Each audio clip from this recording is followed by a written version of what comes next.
जोङो बेंटल प्राइमारिनि गेजेराव बा सिङावहाय जोङो जे UPPLनि बिजाथि सुकुरसिं मोसाहारि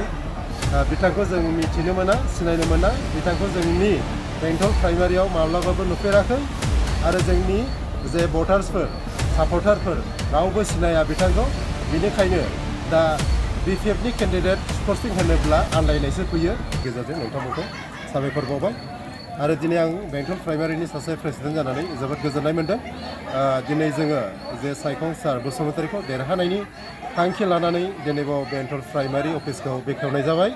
जोङो बेयावनिफ्राय जोंनि प्राइमारियाव जेसेबां जोंनि भटारफोर आरो सापर्टारफोर खौसे खालामनानै जोङो भट जे गोबांथार भट मोननानै खमसे खम जोङो 3000सो जोंनि बेंटल प्राइमारिनिफ्राय भट लानानै जोङो सायखं सारखौ जोंनि बेंटल प्राइमारिनिफ्राय देरहाहोगोन आरो बेखौ लानानै दिनै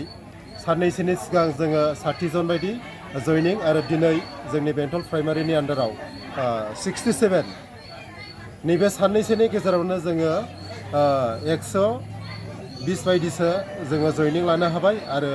जयनिं दंबावो फैबावगोन बेनिखायनो आङो दिनै जोबोद गोजोननाय मोनदों आरो आं आसा खालामो जोंनि बेंटल प्राइमारिनिफ्राय सारा बिपुल भट मोननानै देरहानाया खाथां दा जोङो बेंटल प्राइमारिनि गेजेराव बा सिङावहाय जोङो जे UPPLनि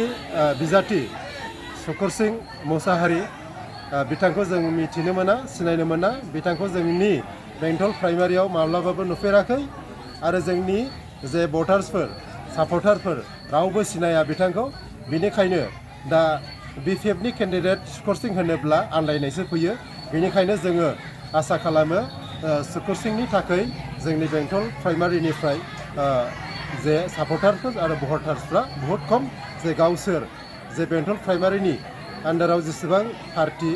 वार्कार्सफोर दं बिसोरल' जागोन नाथाय जे सापर्टारफोर बिसोरो जोंनि आन्डारावनो दं आरो जोंनि बेंटल प्राइमारिनि सिङावनो दं आं बेखौ लानानै जोबोद गोजोननाय मोनो आरो जोंनि सापर्टारफोरखौ आङो हामबाय होयो बेवहाय रावखौबो जोङो बेयाव एफेक्ट होगोनखौ जोङो नुवाखै दिनै जोङो BJPखौ साननो हायो BJPआ दिनै जोङो मिथिनो मोनो बेंटल कलेजनि सासे प्रफेसर सोमखोर सार होननानै नाथाय बिखौबो रावबो सिनाया आरो बिनि थाखायबो रावबो केन्डिडेट रावबो भटार्सफ्रा बेनो भट होनाय नङा मानो होनोबा दिनै जे बेयाव जयनिं जानायजों लोगोसे नोंथांमोनहाबो आरो बेयाव सारा जोंनि बेंटल प्राइमारिनि सिङाव थानाय रायजो राजाफ्रा मिथिनो मोनो जे बाङालिफोर होन नेपालिफोर होन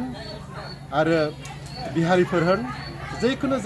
जाथि जनगोष्ठियानो जोंनि UPPLखौ मोजां मोननानै लोब फैदों आरो बिसोरो जोंजों खामानि मावफादों आरो बिसोरो जोबोद गोजोननाय मोनदों आरो बिसोरो खुसि जोंनि सिगाङाव फोरमायदों बेनिखायनो जे कंग्रेस आरो BJPआ जोंनि बेंटल प्राइमारिनिफ्राय भट मोननांगौआ बहुद कठिन